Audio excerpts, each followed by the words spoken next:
At first I thought this is just no way I could do something like this, a story of this kind, play a character like this when my wife was 6.5 months pregnant. But then she told me she thought that it'd be kind of a nice thing for me to do.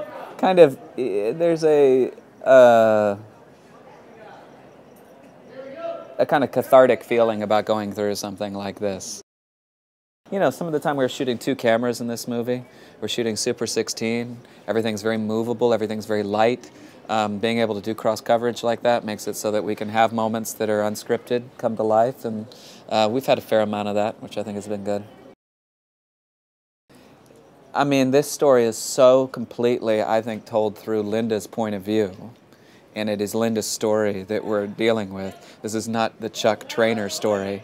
So, in some ways, I'm very aware, at least, maybe not everyone is, that I'm not really playing Chuck Trainer.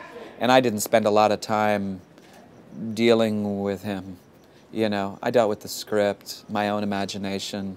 I think because I was aware from the get-go that the point of view on the story was from Linda, that maybe it's because I'm Chuck, but I didn't necessarily buy everything that she said about what happened. Not because she's a liar, but because I just don't believe that people remember things.